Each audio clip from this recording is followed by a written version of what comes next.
Olá, catequista! E a você que está ouvindo, começa agora o podcast Querigma Hoje. Acompanhe conosco o bate-papo de hoje.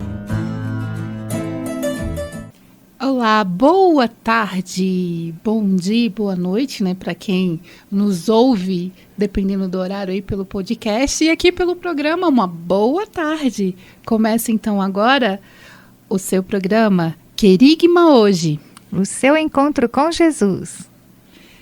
E hoje nós vamos conversar sobre um tema, né, bastante comentado, digamos, nos meios da catequese, né, na própria igreja como um todo, que é a autorresponsabilidade e realização. Sim, bastante importante esse tema, né, Débora? Porque nós alcançamos exatamente aquilo que plantamos, né? Nós alcançamos aquilo que plantamos.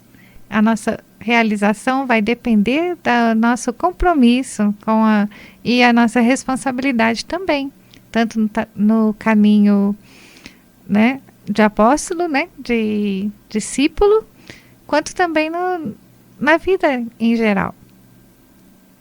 Exatamente. E esse termo chamado responsabilidade, ele significa a obrigação de responder pelas ações próprias ou dos outros. É um caráter ou estado do que é responsável. E no direito jurídico, é resultante da violação de determinado direito, né, através da prática de um ato contrário ao ordenamento jurídico, né? Então já é uma questão mais... um tema um pouco mais técnico. Mas para nós, né, a gente vai pegar esse significado das ações próprias e com os outros. Olha o quanto atinge as outras pessoas. Sim. No sentido de ser... de alcançar, né, não só a própria responsabilidade, né, mas a responsabilidade dos outros também. Vamos começar com a nossa oração inicial, então? Oração de São Tomás de Aquino. Criador inefável, tu que és a fonte verdadeira da luz e da ciência, derrama sobre as trevas da minha inteligência um raio da tua claridade. Dá-me inteligência para compreender, memória para reter, facilidade para aprender, sutileza para interpretar e graça abundante para falar. Meu Deus, semeia em mim a semente da tua bondade. Faz-me pobre sem ser miserável, humilde sem fingimento, alegre sem superficialidade, sincero sem hipocrisia, que faça o bem sem presunção, que corrija o próximo sem arrogância, que admita a sua correção sem soberba, que a minha palavra e a minha vida sejam coerentes. Concede-me verdade das verdades, inteligência para conhecer-te, diligência para te procurar e sabedoria para te encontrar. Uma boa conduta para te agradar, confiança para esperar em ti e constância para fazer a tua vontade. Orienta, meu Deus, a minha vida. Concede-me saber o que tu me pedes e ajuda-me a realizá-lo para o meu próprio bem e de todos os meus irmãos.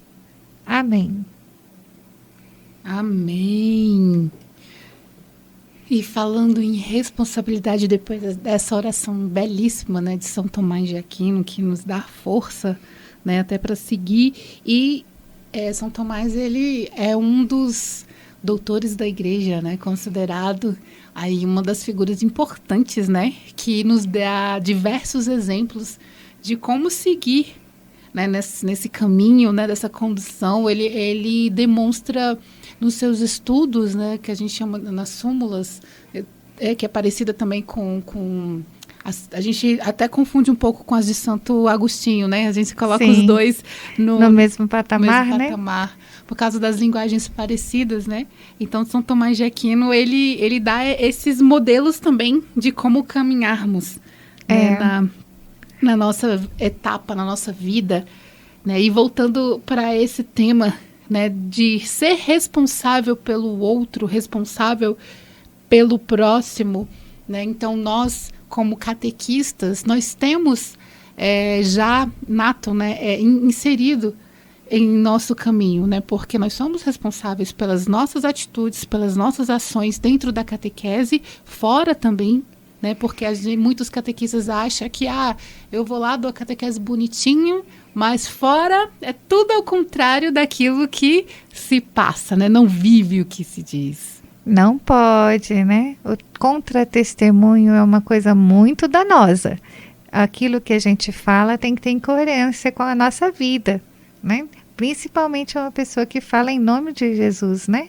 Que prega esse Jesus, que ensina, né? Que tem esse dever de educar na fé. Ele tem que ter um testemunho digno, né? Com certeza. Exatamente.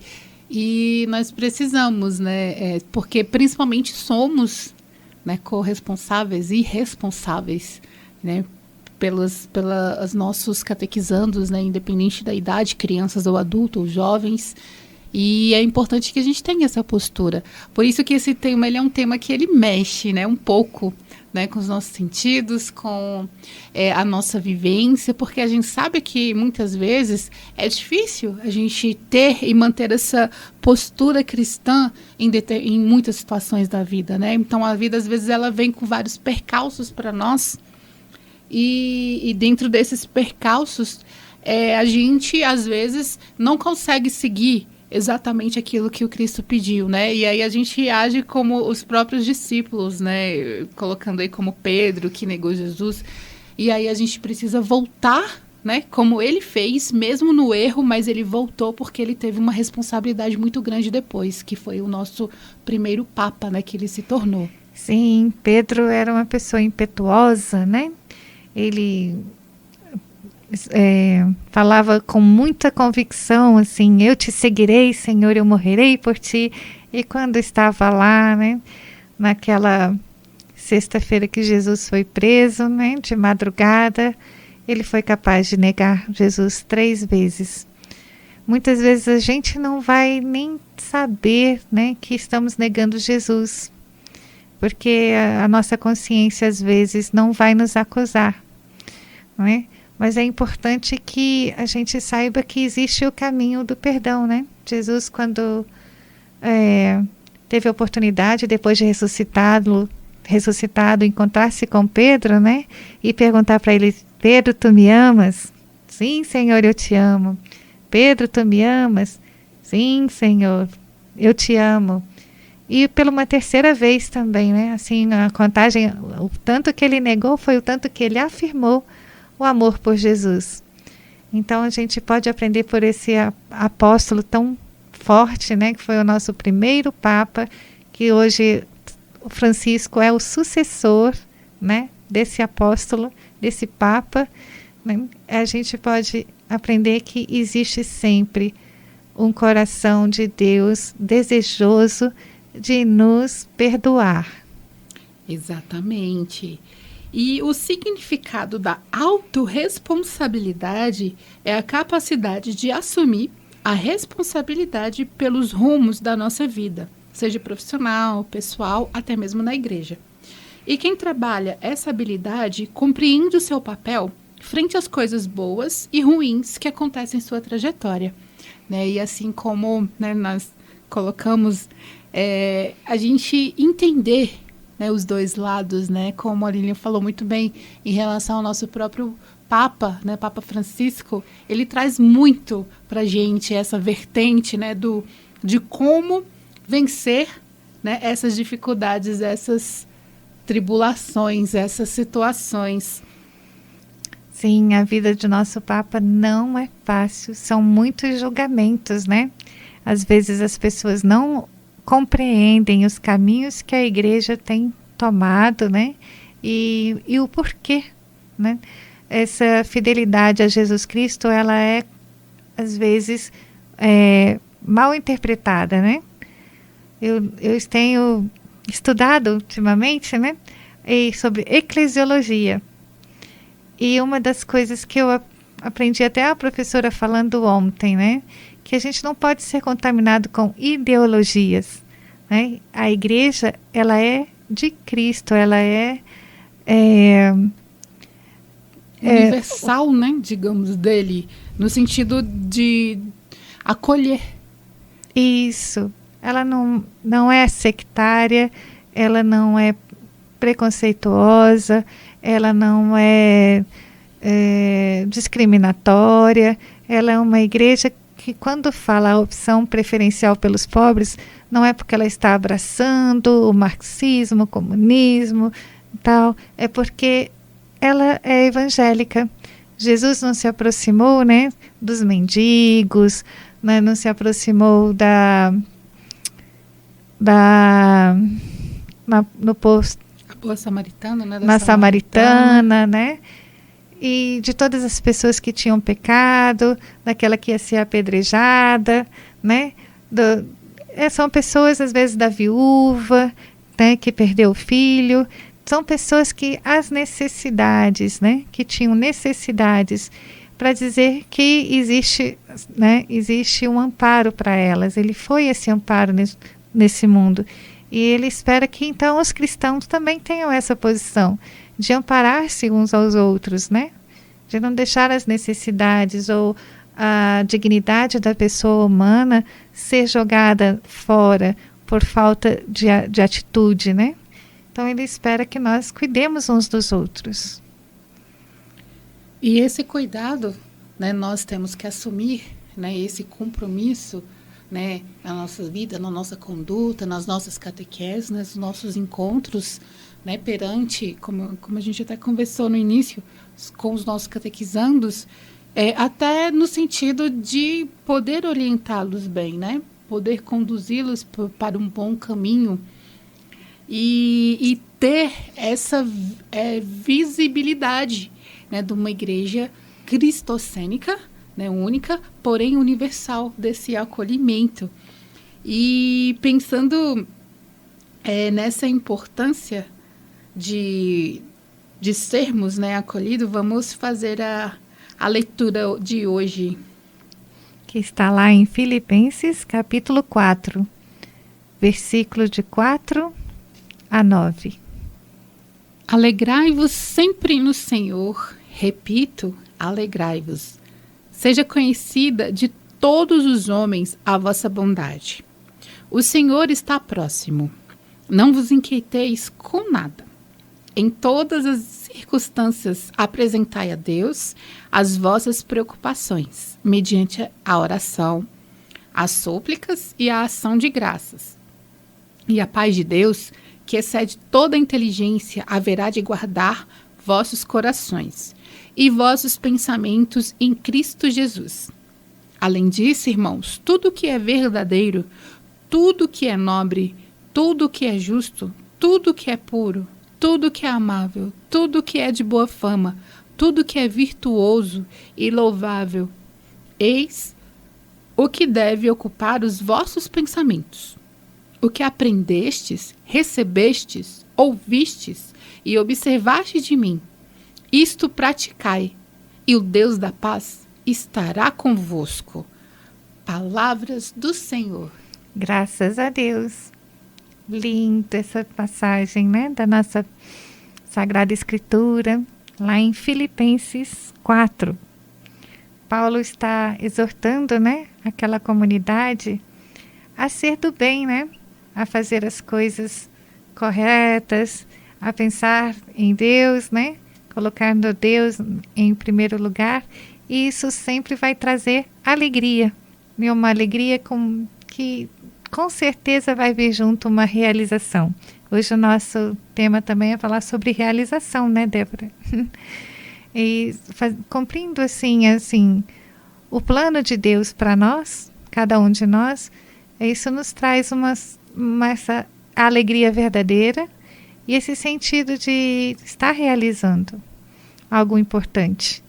Hoje o mundo nos mostra muitas realizações distantes do plano de Deus, né? E a gente tem que confrontar esses planos, essas outras realizações, para ver o quanto elas podem estar nos afastando ou nos aproximando, né, do que Deus deseja para cada um de nós. Exatamente. E o significado de realização é ato ou efeito de realizar-se. Tudo que se põe em prática e consegue realizar. Então é a parte prática, né? A parte que nós temos muitas dificuldades, né? Você vê que a gente vem unificando, né, a nossa autorresponsabilidade e a prática. Então, como eu vou ser responsável praticando, né, os pedidos, né, vamos dizer assim, conforme aquilo que Jesus nos instruiu, né? Paulo até acabou de nos responder, né? Como a Lilian falou, essa leitura é linda. E ela é forte porque ela nos dá essa resposta, essa instrução, né? Então, que nós devemos colocar em prática para que as coisas realizem, né? Como a Lilian disse, conforme a vontade, né, de Deus em nossas vidas, né? Conforme aquilo que Jesus, vamos dizer assim, se encarnou e nos ensinou e nos propôs como devemos seguir. Isso, os valores de Jesus, né, os valores do Evangelho, os valores de Deus, às vezes vão diferir, né, daqueles valores do mundo. Mas nesse momento, peça ao Espírito Santo, né, um discernimento, né, como fazer para, pelo menos, não desagradar a Deus, né, não se deixar ser seduzido, né, e correr atrás por coisas momentâneas, passageiras, né? Lembremos sempre que o nosso objetivo, né, é estar com Deus no céu. Exatamente. Nessa semana que estamos gravando, né, esse podcast, as notícias, né, eu não sei o momento que você vai nos ouvir o programa, mas para nós, nesse momento, né, nós estamos fazendo essa gravação no mês de abril, antecedendo a semana da Páscoa, né? Para localizar aqueles que vão ouvir em outros momentos o nosso programa. E, assim, esse último mês de março, março e agora a entrada de abril, foi um mês, assim, muito conturbado, né? No jornalismo como um todo, nas notícias do dia a dia, porque nós ouvimos muitas tragédias envolvendo crianças, professores, né? Esses últimos dias teve uma morte, né, de uma professora esfaqueada por um aluno, e nessas semanas foi uma invasão em uma creche que morreram 4 crianças também, né, mortas pela mesma situação. Uma violência totalmente, não dá para entender, né, como um ser humano, né, movido pelo que acaba com vidas tão inocentes, né? Adentra numa creche para tirar a vida de crianças. Assim, é como, eu não sei, acho, assim, a presença do mal mesmo, né? Que toma conta de uma pessoa para fazer uma coisa dessa. E aí a gente vê a importância de voltarmos, né, para os ensinamentos, para os valores, né, novamente, voltarmos aos ensinamentos de uma oração para que a gente combata esse mal com o bem. Porque um dos depoimentos de um dos pais que me tocou muita atenção, que eu trago para essa reflexão, é a forma que ele falou. Eu não lembro, acho que foi o pai do Bernardo, não lembro exatamente qual a criança, mas ele falou que ele seria grato pelo tempo que ele viveu com o filho, e que o desejo dele seria que o filho dele fosse lembrado eternamente. E muitos pais, nesse momento delicado, teriam uma ação contrária. A ação dele seria, né, claro, não estou julgando, enfim, mas foi algo que me chamou a atenção no sentido de que ele levou para o momento de relembrar algo bom do filho, ao invés de focar no assassino, na dor, na raiva. Então, eu vejo a maturidade desse pai nesse momento de perca. E eu fico pensando muito em Jesus. Em Jesus Cristo, né? Que nessa Páscoa também, né, foi injustamente assassinado. Essas criancinhas realmente tiveram né, um desfecho tão triste, né, quanto o que Jesus passou realmente.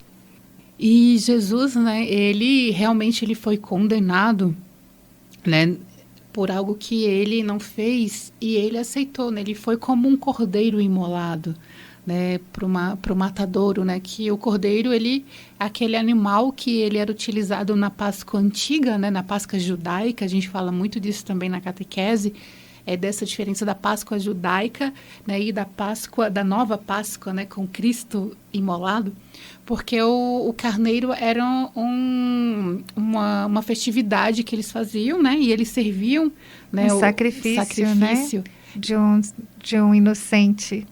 O inocente morreu, né? Jesus morreu por todos nós pecadores e foi à cruz, assim como um cordeirinho, né?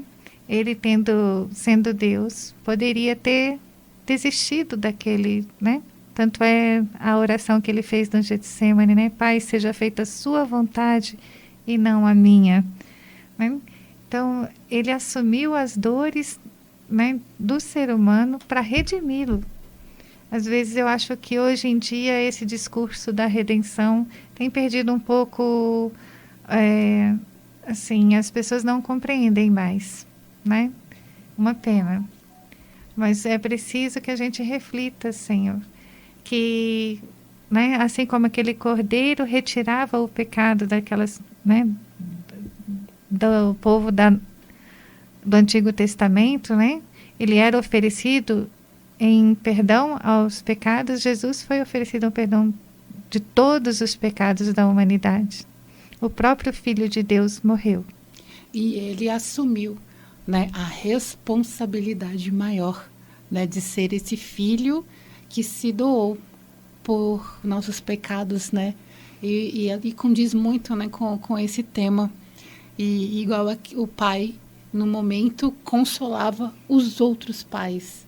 Então, né, eu fico pensando também Nossa Senhora naquele momento, né, que ela também nos consola hoje, nesses momentos de dores, né? Então, é uma referência para nós como também catequistas, como participantes da igreja como um todo, de tê-la como referência justamente para poder termos essa base para nossa fé. Sim, nossa fé é cristocêntrica, né? Mas tem em Maria uma grande referência, né? De mãe, de intercessora, de amor mesmo, né? Com certeza ela sofreu, gente, sofreu muito ver o filho naquela situação, mas é um sofrimento que ela tinha dentro de si, passando junto com o próprio Deus, né? Ela estava sendo ali amparada também por Deus. A gente fala que Maria é a corredentora, né? Por ter sofrido, né? Também essa cruz, entre aspas, né? Ter visto Jesus passar por tudo aquilo. Mas e conseguiu esperar pela ressurreição. Exato, e colocar em prática, né, como a gente falou, e realizar o plano de Deus na vida dela, né? Então, o tema é justamente esse. Como eu faço para ter a responsabilidade e viver essa responsabilidade? Não apenas assumir, né, ali da boca para fora, diante das pessoas, diante de uma catequese, mas assumir verdadeiramente praticando. O IVC, ele trabalha muito isso conosco. A vivência, em primeiro lugar, o testemunho, né, a forma de